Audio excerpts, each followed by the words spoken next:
Welcome back in to ClearPath Retirement Radio. I am Stewart Smith. Mitch Davies is with me as usual, and today we have a special guest, Lynn Baird with Oasis Senior Advisors, and we really appreciate you coming in and hanging with us today, Lynn. Thank you. This is a very important topic that we are discussing today.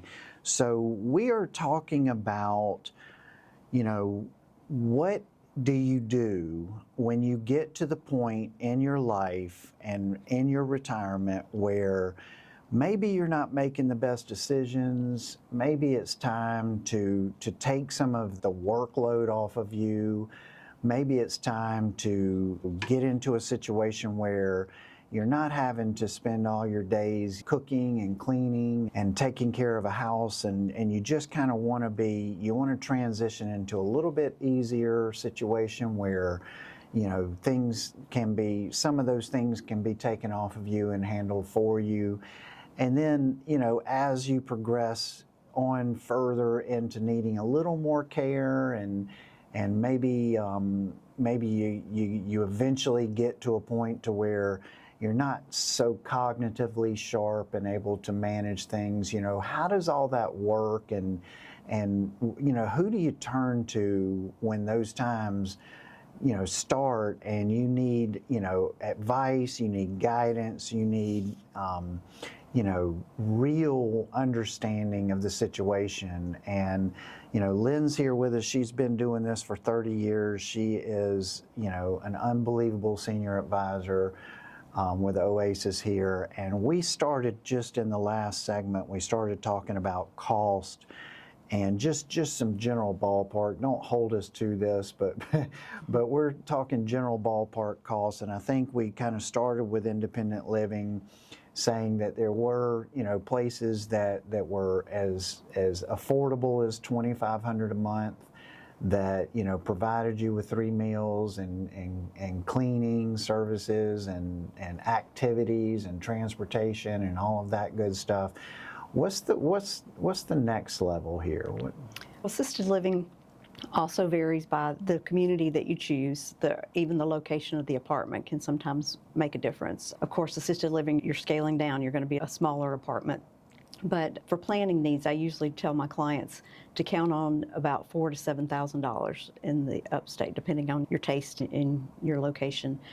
That many of the communities have what they call levels of care, so they'll have a smaller base rate for the room, and then based on the assessment that they do, they will determine how much additional cost you'll have. So that's geared, so if you're on the front end and you can do more things for yourself, then obviously you're going to benefit from that. And so they're encouraging people to take advantage of that, and then as they need more care, of course the price will go up.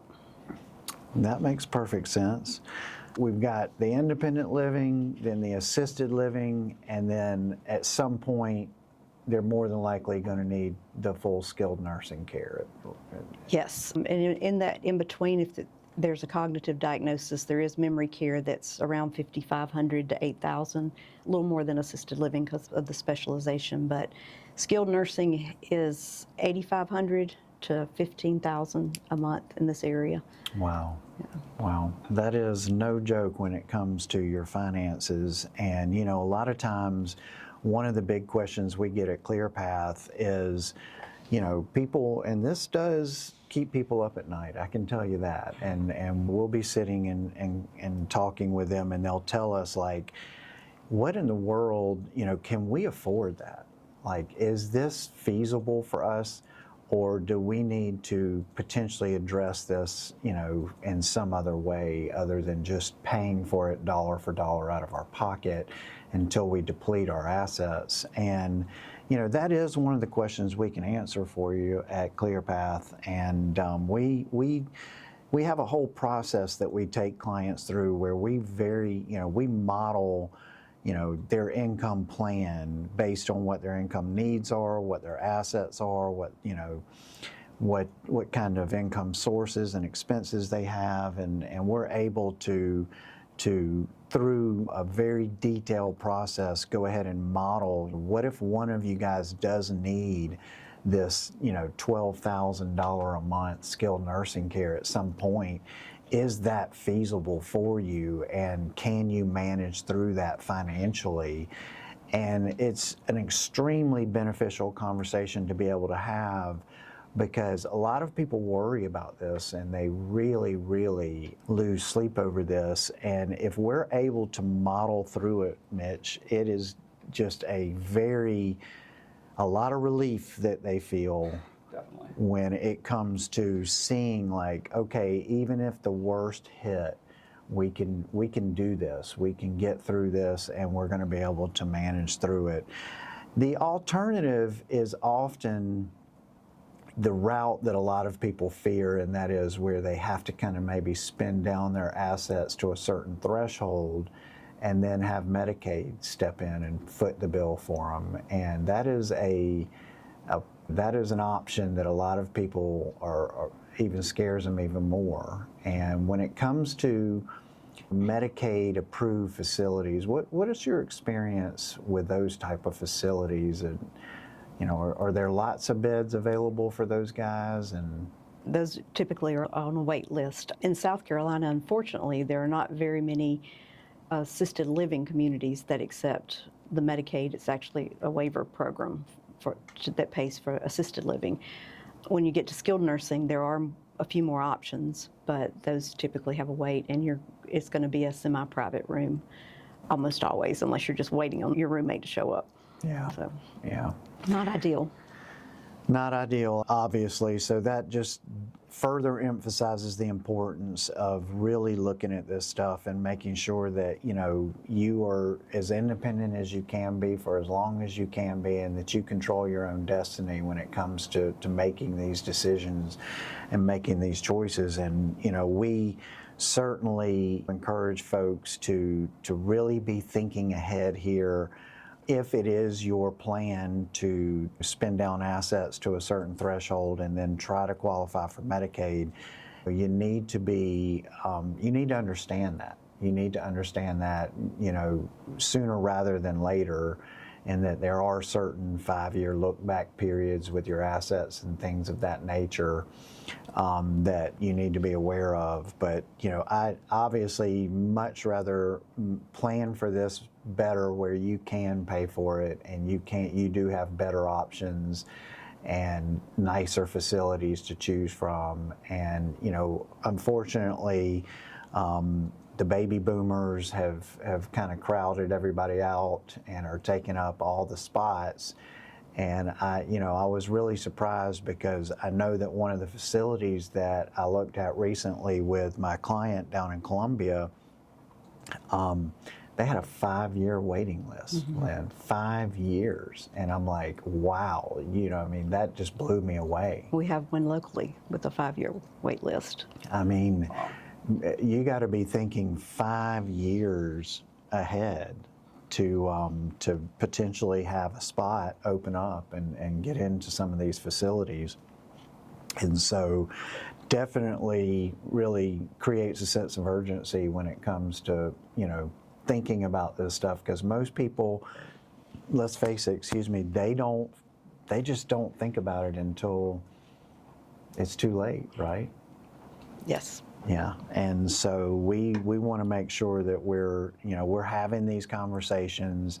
And, Mitch and I always say, when you're working with an advisor in our office, we're always, preaching, have a plan for this.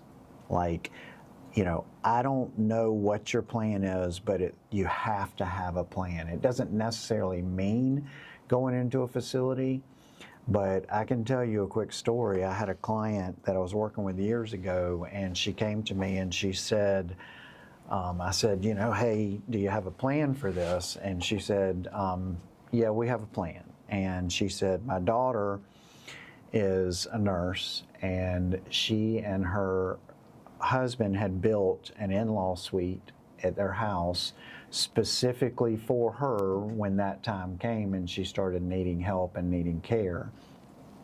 And, I wasn't crazy about that idea, but I said, well, at least you have a plan, right? Like, it's not just, we're not just, shooting from the hip. We have a plan here.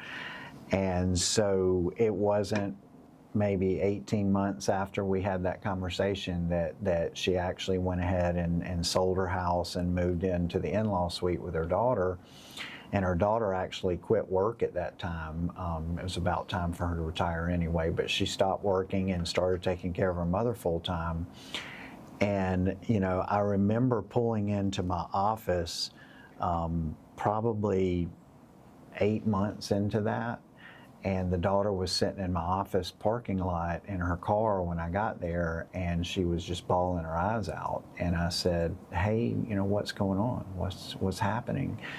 And she said, you know, Stewart, I didn't really think this through the way I should have. And she said, you know, I didn't really understand that I was going to be, you know, toileting and showering and doing all of these things. And she said, you know, I would pay any amount of money at this point to just be her daughter again. And that really impacted me. And things to be thinking through, guys, and things to be really on your radar. And, you know, it's maybe not all it seems to be. We're going to continue this, guys. We will be right back with more of this discussion.